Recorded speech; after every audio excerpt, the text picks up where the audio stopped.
Hello मेरे प्यारे दोस्तों, कैसे हैं आप। इस बार मेरे आने में थोड़ा टाइम लग गया, इसके लिए मैं आपसे माफ़ी चाहता हूँ और ऐसी गलती दोबारा ना हो इसकी कोशिश करूँगा, क्योंकि कहानी तो टाइम पे मिलना बहुत ज़रूरी है बच्चों को। इसलिए मैं आपके लिए एक बहुत ही अच्छी कहानी लेकर के आया हूँ। इस कहानी का शीर्षक है तीन ठग। जो लोग दूसरों को बेवकूफ़ बना करके उनके पैसे, उनकी कीमती वस्तुएं और बहुत सी ऐसी चीज़ें हैं उनसे ठग लेते हैं, जिसका उन्हें पता भी नहीं चलता कि किसी ने उनसे वो चीज़ें छीन ली है। उन्हें ऐसा लगता है कि उन्होंने अपनी मर्ज़ी से दी है। ऐसे लोगों को बोलते हैं ठग।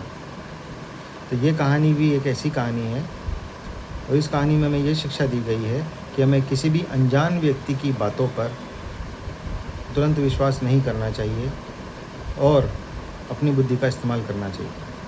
तो दोस्तों, मैं कहानी शुरू करता हूँ, लेकिन मैं देख रहा हूँ कि मेरी कहानी को देख तो रहे हैं लेकिन कोई लाइक सब्सक्राइब नहीं कर रहा है। मैं कोशिश करूँगा कि मैं कहानियाँ रेगुलर पोस्ट करता रहूँ, लेकिन अगर लाइक या सब्सक्राइब या किसी तरह का कोई कमेंट नहीं मिलता है तो मुझे अंदाज़ा नहीं लग पाता है कि मेरी कहानी आप लोगों को अच्छी लग रही है या नहीं लग रही।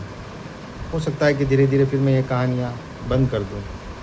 तो प्लीज़ आप मेरी कहानियों को एटलीस्ट लाइक कीजिए, या आपको कोई भी कहानी सुननी है मुझसे तो उसके लिए मुझे बताइए, मैं डेफ़िनेटली आपको कहानी सुनाऊंगा। हम कहानी शुरू करते हैं। एक ब्राह्मण का किसी यजमान ने दान में एक बकरी दी। पुराने ज़माने में क्या होता था कि राजा महाराजा या किसी बड़े व्यापारी के यहाँ जब ब्राह्मण किसी प्रकार की कथा करने, किसी प्रकार की पूजा करने जाता था तो उस ब्राह्मण को दान में देते थे। गाय, बकरी, सोना, इस तरह की चीज़ें देते थे। उस ज़माने में हमारी तरफ पैसे नहीं चलते थे, तो पंडित जी को दान में ये सब चीज़ें दी जाती थी। तो उन पंडित जी को, ब्राह्मण को दान में बकरी दी और वो अपने घर जा रहे थे। और घर जाने के लिए उन्हें एक जंगल से होकर के गुजरना पड़ता था। और वो ब्राह्मण बड़ा ही सीधा और प्रभु भक्त था। वो जंगल से गुजर रहा था। जंगल के उस रास्ते पर तीन ठगों का साम्राज्य था। मतलब उस जंगल में तीन ठग रहा करते थे। उस जंगल से निकलने वाले लोगों को वो बेवकूफ़ बना करके लूट लेते थे। वे इतने चालाक और धूर्त थे कि बातों ही बातों में लोगों को ठग लिया करते थे। विद्वानों ने कहा है, ये बात ध्यान से सुनना, विद्वानों ने कहा है कि यात्रा करते समय, विद्वानों ने कहा है कि यात्रा करते या राह चलते यदि कोई जबरन निकटता बढ़ाए, यानी कि कोई जानबूझ करके आपके पास आने की कोशिश कर रहा है, आपसे रिश्ता बनाने की कोशिश कर रहा है, तो ना तो सहज रूप से उसकी बातों पर विश्वास करना चाहिए और ना ही अपने भेद या अपने दिल की बातें उसको बतानी चाहिए। परंतु आज का इंसान इन सब बातों को नहीं मानता है। अपने आप को बहुत होशियार समझ करके वो इन बातों को नज़रअंदाज कर देता है। तो ऐसे ही धोखा खाया बड़े ही ज्ञानी ध्यानी पंडित तोताराम ने। उस पंडित का नाम था तोताराम। पंडित तोताराम अपनी बकरी को लेकर चला जा रहा था कि तभी जंगल में छुपे तीनों ठगों ने उसे देख लिया। उसके पास दूध देने वाली मोटी ताज़ी बकरी देखकर उनके मुंह में पानी भर आया। ठगों के सरदार ने दोनों जो साथी थे उसके, उनके साथ मिलकर के अपनी योजना उसने उनको बताई कि कैसे बकरी हथियाई जा सकती है। उसे सुनकर ठग खुशी से झूम उठे और योजना अनुसार तीनों ठग जो है वो अलग अलग स्थान पर जाकर बैठ गए। उन तीनों ने ये डिसाइड किया कि उसको कैसे बेवकूफ़ बनाना है। फिर जैसे ही पंडित तोताराम उन ठगों के करीब आया तो उन्होंने श्रद्धा से झुककर प्रणाम किया। एक ने कहा, राम राम पंडित जी। पाए लागू महाराज, दूसरे ठग ने बोला। राम राम भैया, राम राम, सदा सुखी रहो, आनंद करो। पंडित जी हाथ उठाकर बोले। पंडित जी, आज यह कुत्ता कहाँ लिए जा रहे हैं? दोनों में ठग ने बोला एक साथ। पंडित जी को गुस्सा आया। ओ मूर्ख इंसान! सुनते ही पंडित जी को क्रोध आ गया।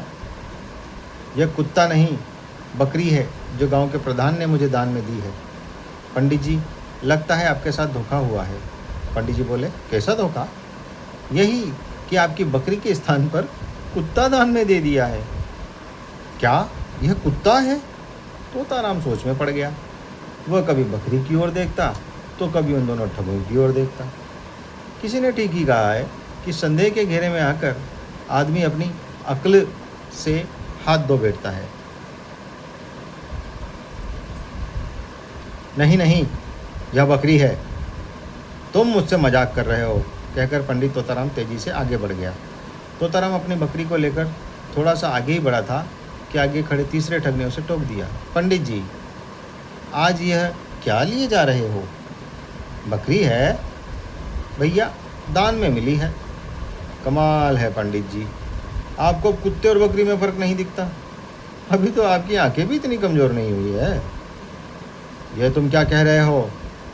बकरी को कुत्ता बताते हो? तुम्हें शर्म नहीं आती? शर्म तो उस आदमी को आनी चाहिए जिसने आपके साथ धोखा किया है। गरीब ब्राह्मण को सीधा साधा जानकर उसे बकरी के स्थान पर कुत्ता भी दान दे डाला। राम राम राम, कैसा घोर कलयुग आ गया है। लोग ब्राह्मणों के साथ भी धोखा करने लगे हैं। भैया, यह तो बकरी है, बकरी, पंडित जोर से चिल्लाया। अब दरअसल उसे अपने विश्वास कमज़ोर होता दिखाई दे रहा था।